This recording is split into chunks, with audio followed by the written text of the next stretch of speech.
Hey guys, the day has finally come. We're cooking a tomahawk on the BBQ. So we've got a nice 1 kilo tomahawk here. Today we're going to go through how to cook this steak from start to finish. We're going to sear it off at the start just to give it a nice crust. And then we're going to use the BBQ roasting tray to slowly bring it up to temperature till we get that nice medium rare doneness. So first things first, let's get some seasoning on this meat and then we can whack it on the barbecue. So this is a 1 kilogram tomahawk. The bone has been cut back a little bit, so that'll obviously contribute to being a slightly lesser weight. This steak was just purchased from the local Coles supermarket, believe it or not. When I saw it, I had to buy it because it is a quality piece of meat. We've got some really good marbling in this steak, which you can see there. So I removed this from the fridge about an hour ago, so it's come up to room temperature. What I like to do at the start is just pat it all down and get all the moisture off it. Doing that helps it get a nicer crust when we sear it off. Now, if you've ever cooked a tomahawk before, you'll know it's a really big piece of meat, so you can feed a few people with it. So today we're going pretty basic with the seasoning. We're just going to put a lot of it on because it's a big piece of meat, so don't hold back, don't be shy with it. We're going to go some salt. We're going to put some pepper on there. And lastly, we're just going to put a bit of magic dust, but you can put your favourite barbecue seasoning on.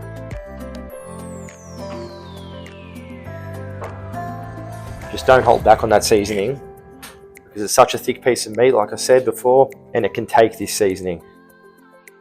I like to just dip the sides in it as well.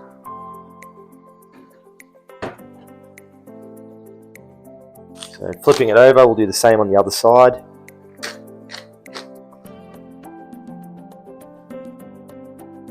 Okay, so we'll let that sit there and get good and happy while we start up the barbecue.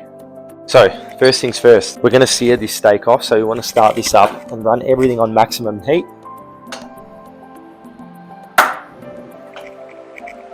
We're going to run both burners today. So we're going to close this lid down, let everything get as hot as possible, and then we'll put our steak on and sear it off. Alright, it's been 10 minutes now with both burners running on maximum heat. It's time to put this steak on. Just going to press it in to make sure it gets good contact with the grill. Close the lid down and we'll give that about a minute and then we're going to twist it. Okay, so that's been about a minute. So we've got some nice marks under there. Now we're just going to give it a twist to a fresh part of the grill where we've got fresh heat. Press it back in. Close that lid back down. We'll give it about another minute now before we flip it over. Alright, second minute's up. Time to flip it over.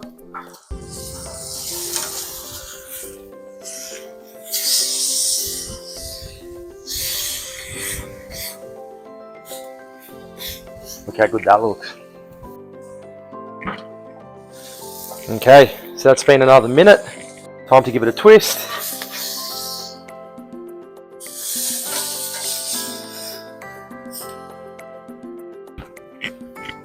Alright, it's time to take this off and let it rest for a few minutes while we set this up for that indirect cook.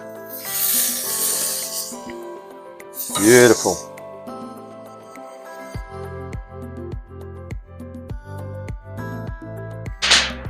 Okay, so we're just going to put that heat deflector in. Then the roasting tray. And then we're just going to turn the Q burner off and just leave the plus burner on. And that's going to have this cooking at a low temperature now, just to bring that steak up to a nice 52 degrees, medium rare. Okay, so before we put it back into the indirect cook, I'm just going to pop a meat thermometer in, just so we can keep an eye on the internal temp. So I want it right in the center of this steak. So to work that out, you just put it on top, put your finger right on the edge there, and then when you push this in, you know you're right in the middle. That's a bit hard to see, but that steak is sitting at 30 degrees internal temp, so we've still got a way to go. So I'm just going to pop that right in the center of the cooking tray, and we'll just close that lid down and let this come up to temperature now. So now we're not worried about time, we're just going to keep an eye on this internal temperature and wait till it hits that 52 degree mark, then we're going to pull it off and let it rest. Okay, we're now at 52 degrees internal temp. Let's have a look. Oh, look how beautiful that steak's come up. So we're going to pull this off now and let it rest. As it's resting, that's going to come up that next couple of degrees to get it to about 54, which is a perfect medium rare. Okay guys, so that's been resting for about 10 minutes now. Look how nice and juicy these steaks come up. So we're just going to cut it off the bone. Okay. Look at that. Nice and jiggly, it's tender. Let's cut into this bad boy.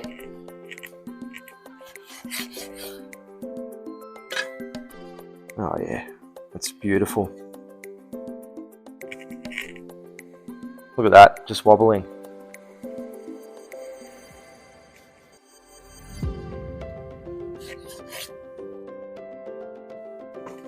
Alright, it's time to give this tomahawk a taste. Oh, that is spot on. Look how nice and juicy this is. Look at that. Oh my god.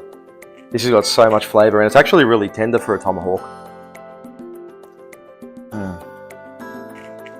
Oh. Guys, I hope you enjoyed this cook. This is probably the most simple way to cook a tomahawk. Some people do it in reverse, so they'll actually bring it up to temperature first using the roasting tray, then sear it right at the end.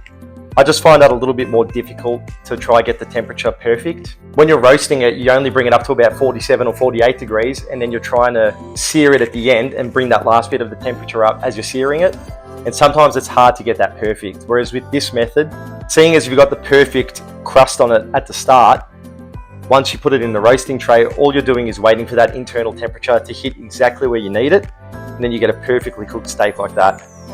Guys, I hope you enjoyed this video. If you did, please like and subscribe to my channel, and feel free to leave a comment down below on how you cook your tomahawks. For more content, click up here, and happy grilling, guys.